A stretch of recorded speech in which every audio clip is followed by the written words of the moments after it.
करना शुरू कर दिया।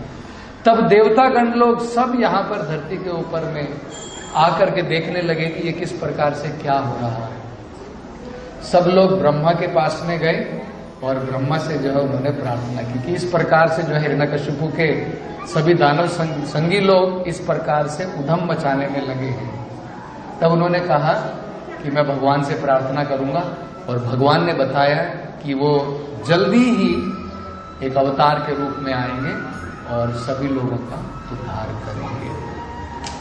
तो हिरण्यकशिपु ने विष्णु का वध करने के लिए एक योजना बनाई। उसे ज्ञान था कि भगवान कोई ऑर्डिनरी नहीं है। कम से कम उसे इतना तो ज्ञान था कि भगवान जो है विष्णु सभी देवताओं से भी ज्यादा बलवान है। तो उसने सोचा कि अगर मुझे भगवान को पराजित करना है तो मुझे अनेकों प्रकार की तपस्या करनी पड़ेगी। तो उसने क्या किया, वो वहां पर मंदरा माउंटेन, उस पर्वत पर गया और वहां पर उसने जो है सालों साल तपस्या की। जैसे हम लोग आज नरसिम्हा जयंती है तो जब भगवान का आविर्भाव होता है उस खुशी में भक्त लोग जो है कुछ तपस्या करते हैं। तो हम लोग जो है इस दिन व्रत करते हैं, शाम तक व्रत करते हैं। लेकिन देखिए दोनों में कितना अंतर है। भगवान का भक्त व्रत क्यों करता है? भगवान की संतुष्टि के लिए, भगवान की भक्ति में आगे बढ़ने के लिए। और ये दुष्ट लोग, दानव लोग क्यों तपस्या करते हैं? अपने शरीर के ऊपर कष्ट ले रहे हैं। क्यों? दूसरे लोगों को कष्ट देने के लिए। ये अंतर होता है। देखिए असुर लोग जो हैं इस प्रकार की तपस्या करते हैं। प्रभुपाद उदाहरण देते हैं, कलयुग में भी बहुत सारे असुर लोग हैं। जिन असुर लोगों ने परमाणु बम बनाया है वो भी असुर लोग हैं। उन्होंने भी बहुत बड़ी तपस्या की है। परमाणु बम हम जैसे ऑर्डिनरी लोग नहीं बना सकते हैं। दिन दिन रिसर्च करनी पड़ती है, बड़ी बड़ी रिसर्च करनी पड़ती है। उसके लिए प्रैक्टिकली खाना पीना छोड़ना पड़ता है, दिन रात उसमें लगना पड़ता है। वो भी एक प्रकार की तपस्या है। लेकिन वो तपस्या उन्होंने क्यों की है? लोगों का नाश करने के लिए, सर्वनाश करने के लिए। तो प्रभुपाद जी कहते हैं ये भी असुरों का एक लक्षण है। वो भी तपस्या करते हैं लेकिन उनकी तपस्या का लक्ष्य दूसरा होता है। उनकी तपस्या के द्वारा वो क्या करना चाहते हैं?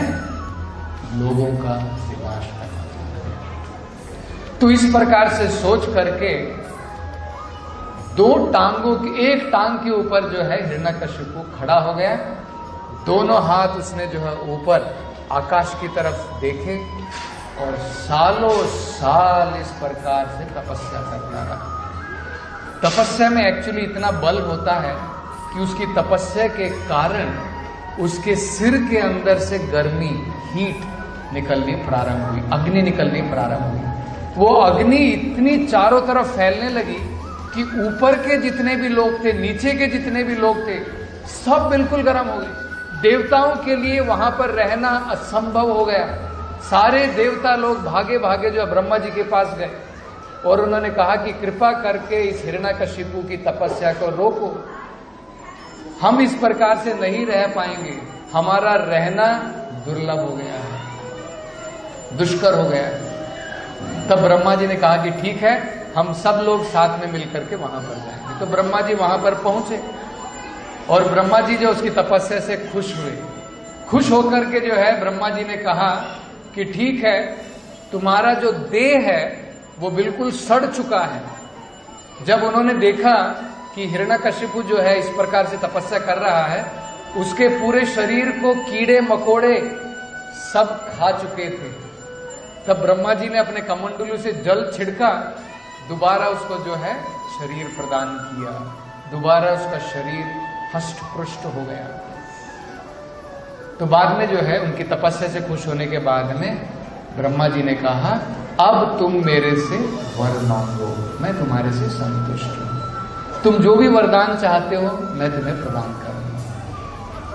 तो पहले उसने कहा कि ब्रह्मा जी मुझे वरदान दो कि मेरी मृत्यु कभी ना हो, मैं अमर हो जाऊं।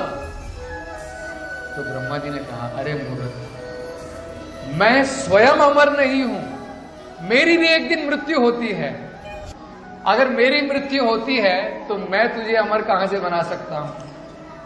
तो ये तो संभव नहीं। मैं जो कुछ वरदान दे सकता हूं वो वरदान तुम मांगो। तो हिरण्यकश्यप ने सोचा ये ब्रह्मा जी इस प्रकार से वरदान देने वाले नहीं हैं, इनको छल करना पड़ेगा, ट्रिक करना पड़ेगा। मुझे क्या वरदान चाहिए? मुझे कोई ना मार सके, मैं अमर हो जाऊं, मेरी मृत्यु कभी ना हो। तो डायरेक्टली तो ये वरदान नहीं देने वाले हैं, इनडायरेक्टली प्रदान कर सकते हैं। तो उसने जो है काफी कंडीशन लगानी शुरू की। तो उसने पहले कहा, ब्रह्मा जी मुझे वरदान दो कि आपके द्वारा बनाया गया कोई भी प्राणी मुझे न मार सके। क्योंकि ब्रह्मा जी ने अनेकों प्रकार के प्राणी बनाए हैं। उसने मनुष्य बनाए हैं, पशु बनाए हैं, पक्षी बनाए हैं, असुर बनाए हैं। ये सब ब्रह्मा की रचना है, सेकेंडरी क्रिएशन। तो ब्रह्मा ने कहा तथास्तु, ठीक है, तुम्हें मेरे द्वारा बनाया गया कोई भी प्राणी नहीं मार पाएगा। तब उसने सोचा केवल इससे काम नहीं चलेगा। फिर उसने कहा मुझे कोई भी देवतागण भी ना मार सके, मुझे कोई भी असुरगण ना मार सके।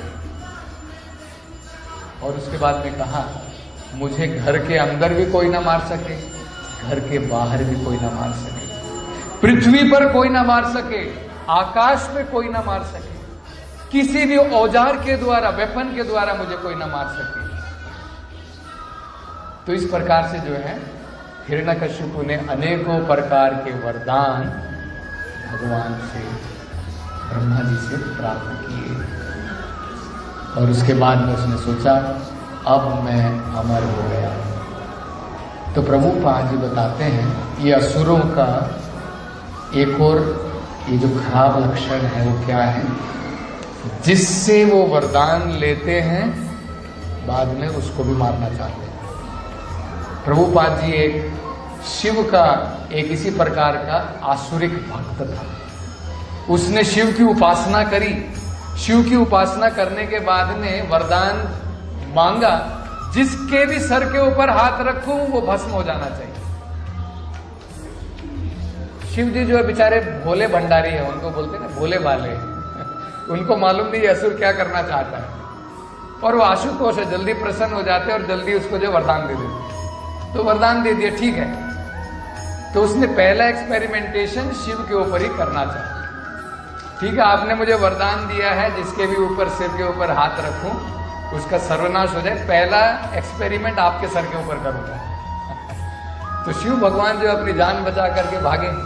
बाद में विष्णु ने किसी प्रकार से जो है छल करके इसके द्वारा कहा कि अरे तुम उस पाखंडी शिव के जो है उसके भुलावे में आ गए, वो तो बिल्कुल झूठा पाखंडी है, उसका वरदान कुछ काम नहीं करता है, अगर चाहिए तो अपने सर के ऊपर हाथ लगा करके देखो। तो इस प्रकार से कहने के बाद उसने अपने सर के ऊपर हाथ लगाया, भस्म हो गया। भगवान आकर के जो फाइनली रक्षा करते हैं। तो ब्रह्मा जी जो है प्रभुपाद जी बताते हैं उसका आइडिया क्या था, ब्रह्मा से ये सारे वरदान लेकर के फाइनली जो है ब्रह्मा के भी राज्य को हथियाना चाहता था। वो चाहता था कि सारे तीन लोगों को, देवताओं का लोक, असुर का लोक, पृथ्वी का लोक, ये तीनों लोग इसके ऊपर मैं कब्जा करूं। ये उसका आइडिया था। लेकिन उसे ज्ञान नहीं था कि अगर वो 90% है तो भगवान 100% है, उसे वो ज्ञान नहीं। तो ब्रह्मा के इस प्रकार से वरदान प्राप्त। आजा माना राधे राधे राधे राधे गोविंदा।